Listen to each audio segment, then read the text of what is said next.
pessoal, sejam bem-vindos e bem-vindas à nossa Casa na Arte, tudo bem com vocês? Pode entrar, cheguem por favor para mais uma conversa que nós vamos ter aqui. Hoje a gente vai conversar sobre HQs ou histórias em quadrinhos. Eu sou Vanina Sigrist, dou as boas-vindas a todos, agradeço demais pela participação e pela companhia. E já peço que vocês se inscrevam no nosso canal e deixem o like neste vídeo. Hoje vamos conversar sobre histórias em quadrinhos. Eu trouxe várias opções que eu tinha aqui em casa, porque a minha ideia inicial era de conversar um pouco sobre temas ligados ao público mais infantil ou infanto-juvenil. E aí estava lá buscando alguma referência de obra que eu tivesse por aqui, que eu pudesse indicar aos pequeninos e pequeninas, e pensei, por que não falar um pouquinho de histórias em quadrinhos que muitos adoram ainda hoje? Isso não é coisa dos anos 70, 80 ou 90, não, da geração dos pais, mas sim da geração dos pequenos até hoje. Eles têm esse prazer, esse gosto pela leitura de histórias em quadrinhos, mesmo que seja agora histórias digitais, né? Porque eles estão tão acostumados hoje com os smartphones, os tablets, fuçam para lá e para cá, já acessam aqui o YouTube, veem fotos, conversam com os amigos, enfim, a gente sabe, é inclusive um desafio tirar hoje os pequenos e pequenas da frente das telas. Mas com isso, é claro, tem o lado positivo deles conseguirem assistir a vídeos interessantes, educativos, aprenderem inglês ou outra língua estrangeira, se divertirem. Claro, todo mundo precisa de entretenimento, lazer e cultura, e também poderem ler histórias em quadrinhos de modo digital, como hoje já acontece. As que eu vou mostrar aqui, claro, estão em papel. São da minha biblioteca e aqui da preferência do meu pequeno, mas vocês devem ter aí em casa algo desse tipo, ou talvez acessem em PDF, ou talvez nem tenham o hábito de fazer a leitura de histórias em quadrinhos, mas eu pensei que seria um bom tema. É claro que eu não vou entrar no mérito de dizer se isto é arte ou não é arte, né? Porque tem sempre aqueles críticos de plantão que dizem, pô, você fala de poesia, de cinema, de escultura e de repente vai gravar um vídeo sobre histórias em quadrinhos. Eu acho que aqui é um espaço para que a gente possa conversar sobre toda e qualquer manifestação artística, estética, linguística que gere ou que desperte alguma sensação e alguma visão de mundo. E eu acho as histórias em quadrinhos assim fantásticas. Eu já tive esse hábito de lê-las quando criança, né, desde muito pequena, e eu readquiri o hábito depois de mãe. E eu acredito que com muitos isso aconteça. Eu converso com muitas pessoas hoje em dia que dizem, eu adoro gibi, adoro gibi, adoro gibi. Não é só sobre gibi que a gente vai conversar, mas também eu trouxe alguns aqui para mostrar. Mas o que é legal, eu acho, e a pauta hoje da nossa conversa é falar um pouco sobre como as histórias em quadrinhos surgiram, a evolução pela qual elas passaram, que foi uma evolução inevitável, e sobre projetos agora bem recentes que são obras de arte, que são livros belíssimos, porque já são edições comemorativas de histórias em quadrinhos que têm quase 100 anos. Algumas delas inclusive brasileiras, né? Então, se a gente parar a pensar um pouquinho nessa história, a gente vai ver que assim, não é bem muito fácil dizer qual foi a primeira história em quadrinhos que surgiu. Foi fora do Brasil.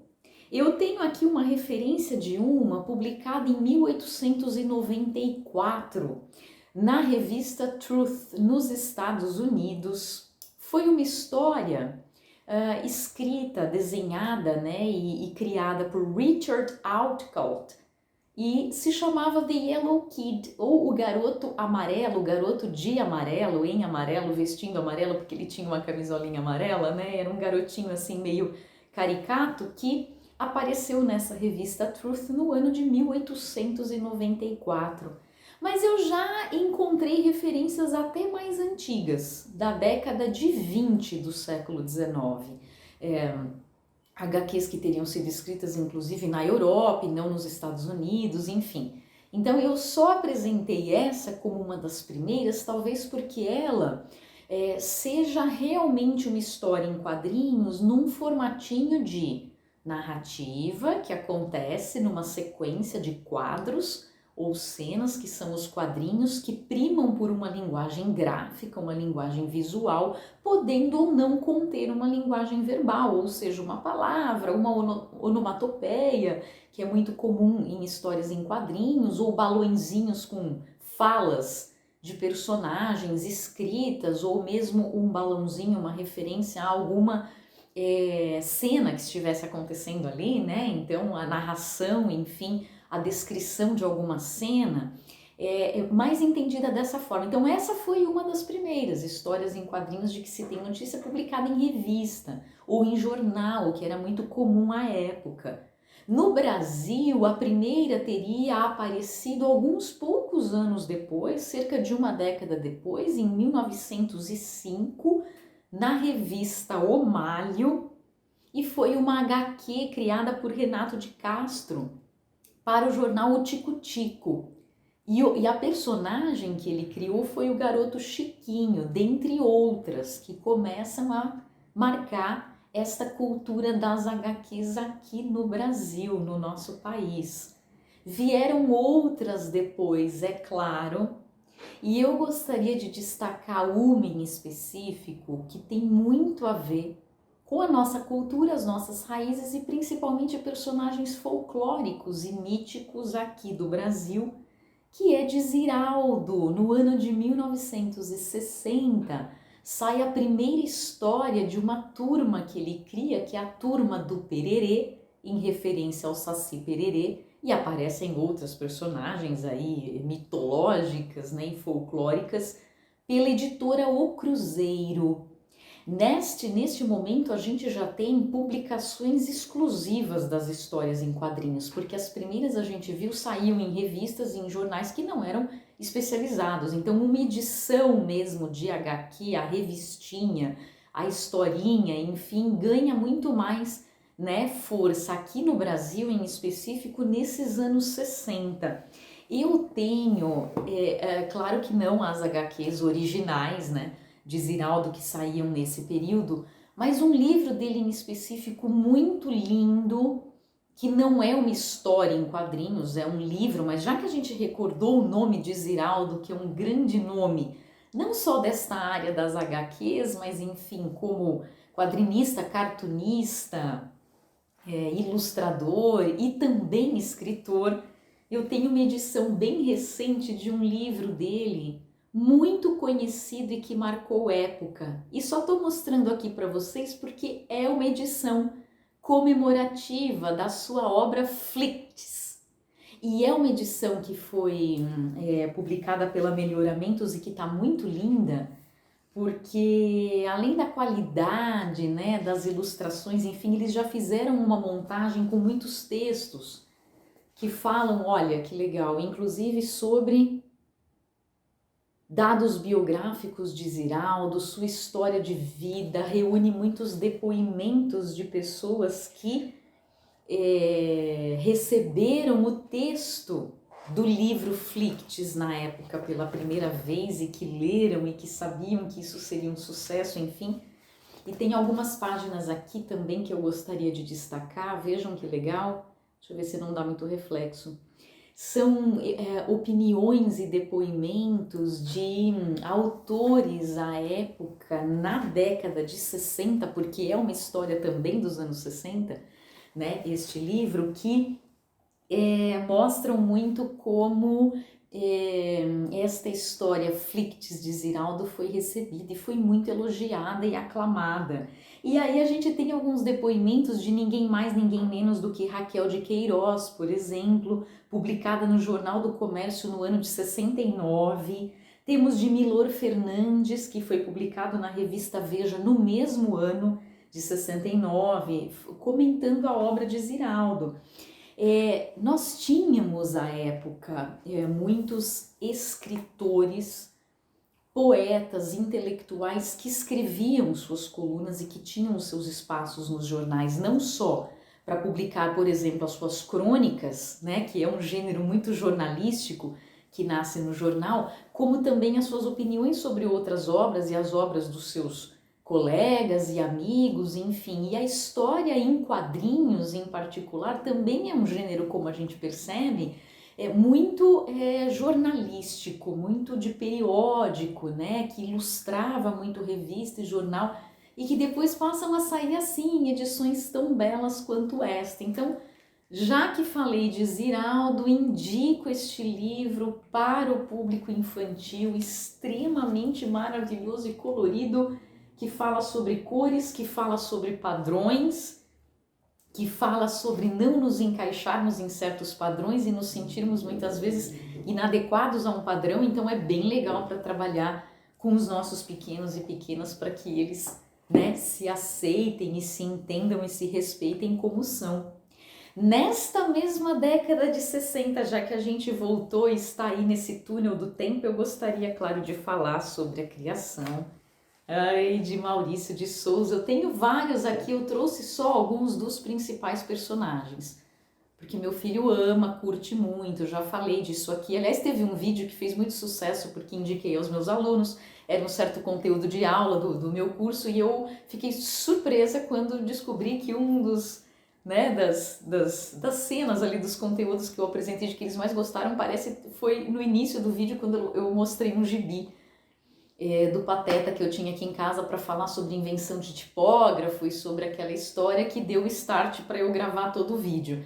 E aqui tem Magali, tem a própria Mônica, tem Cascão, tem Cebolinha, tem os principais personagens da Turma da Mônica, também uma série de histórias em quadrinhos tão conhecida, tão famosa, não só aqui no Brasil, claro, muito, muito, muito traduzida, que percorreu muitos países por aí e que são publicadas até hoje. Eu sei que há, claro, muitos outros produtos e subprodutos culturais, então nasce do jornal, nasce da revista, nasce do papel impresso, nasce do gibi, o próprio traço das personagens, a gente sabe, tem muitos materiais aqui no YouTube, no Google e afins, que mostram como eles eram na década de 50, 60, 70, como eles foram se transformando até ficar com essas carinhas aqui.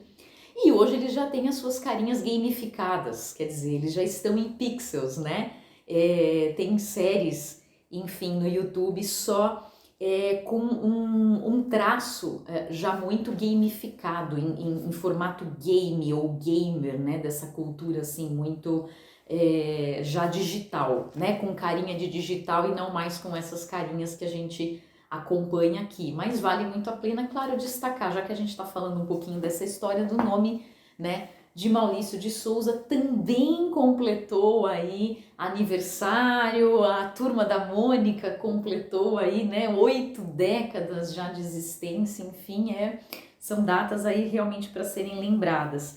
Eu tenho não só da Turma da Mônica, mas outras edições aqui, eu separei essa em especial porque também achei bem legal, já é uma edição que parece muito livro, porque reúne vários almanaques num único volume, então também é muito comum a gente encontrar para esse público se a gente quiser. E esse em particular eu comprei num festival que acontecia aqui em Santos e que, claro, em razão da pandemia também não aconteceu mais, vamos ver quando é que volta, que é o Festival Geek, muito legal, com atrações musicais, venda dessas HQs, desses livros, dessas coletâneas, camisetas e vários produtos para quem é apreciador e para quem é até viciado nessa cultura. Muitos dizem, nossa, eu gasto muito dinheiro com isso, eu sou viciado, alucinado por HQs, e aí eu compro o tempo todo, eu sigo, até porque às vezes de uma história em quadrinhos que saiu originalmente no papel, a gente tem hoje o cinema que trabalha com HQs muito famosas, como toda a série Marvel, por exemplo, ou da DC Comics, quer dizer, a gente tem assim, né, muitos e muitos produtos evolutivos, né, dessa evolução da HQ, do jornal, da revista, do papelzinho, do gibizinho, do almanaque. Eu gosto muito dessa palavra, né, dos almanaques que saíam à época, há décadas atrás, para agora cinema, séries de televisão, desenhos animados, Jogos, né? Falei de games aqui, enfim, então a gente sabe, a Disney produz, claro, muito. Eu particularmente não gosto tanto, né, desta linguagem, quanto gosto muito mais da Turma da Mônica, mas é uma coletânea também muito legal que reúne muitos almanaques e são edições assim mais luxuosas, encadernação em capa dura, enfim. Então a gente sabe, né, as HQs passaram aí por todas essas fases. E aí, já que estávamos falando de Turma da Mônica, eu tenho aqui uma edição de um projeto também muito legal. Há pouco tempo, num jornal aqui da cidade, eu vi que vai sair mais um volume desta série de Chico Bento, que é bem diferente, porque já é uma parceria que foi feita. Esse o título que eu tenho aqui é Arvorada. Continua para um público infantil como este. Deixa eu ver se eu recupero o meu outro Chico que está aqui, porque eu separei um Chico, né, para mostrar aqui para vocês. Esse é bem público iniciante, que inicia a leitura, enfim, alfabetizado, semi-alfabetizado ou que está se alfabetizando. Eu sinto isso aqui pelo meu filho. E tem, claro, essa edição que não deixa de ser para um público também desta mesma idade, mas é um projeto muito diferente que acho amplia demais o público e faz com que muitos temas que são sensíveis e que aparecem nas histórias em quadrinhos, que são os temas ligados à infância e que são temas ligados à visão que as crianças têm do mundo quando elas vivenciam experiências que não são necessariamente infantis, como aqui se trata da morte da avó, de uma avó muito querida lá do sítio, que faz muita referência a esse ipê amarelo, a arvorada, né, a árvore, né, que fica florida, enfim, e que depois ela se desfolha, né, as folhas caem, aquela florada dura pouquíssimo tempo e a avó deixa essa lição para que Chico veja e admire essa beleza, mesmo que ela seja tão fugaz, né, e tão instantânea, de poucas horas, poucos dias, enfim. E é um projeto muito legal. Orlandelli, né, que aparece aqui, que cuidou dessa parte, enfim, gráfica, já é outro traçado, continua sendo história em quadrinhos, vocês veem, tem a divisão nos quadrinhos, tem os balõezinhos, tem um estilo de narrar que é o estilo próprio de uma história em quadrinhos, mas tem também, a gente percebe, um estilo assim, muito revista já, livro, né?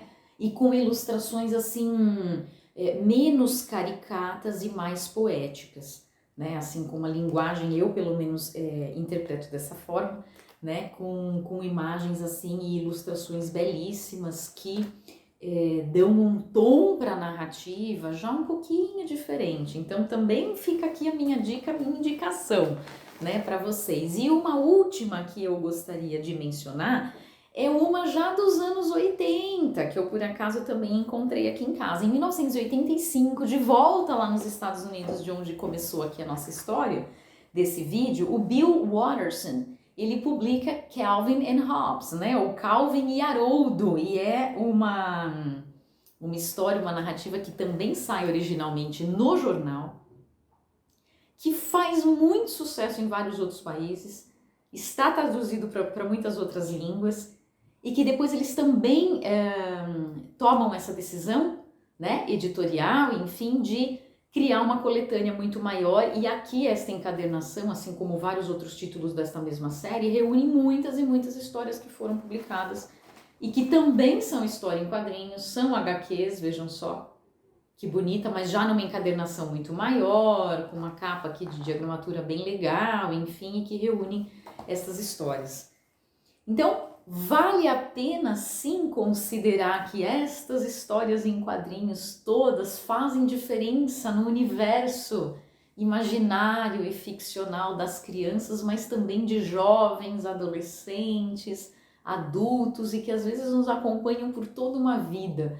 São muitas vezes inspirações para vários designers, pintores, ilustradores, desenhistas, enfim, poderem contar através destas imagens, desses traços tão lindos, a nossa história, né? E de representar o mundo de uma forma muito colorida, muito esquemática, né? Muito densa de significado em tão poucas cenas, conseguem criar expectativas super interessantes, conseguem divertir todos os públicos, então por isso eu trouxe todo este material bem lindo, ilustrado e colorido para colorir aqui esse nosso vídeo e fazer essa indicação a vocês. Espero que tenham gostado. Vamos ler HQs? Vamos conhecer um pouquinho mais desse universo? Fica aí o meu convite. E o convite para que vocês também deixem um like e compartilhem este vídeo, tá bom? Nos encontramos no próximo. Um grande beijo a todos e até lá!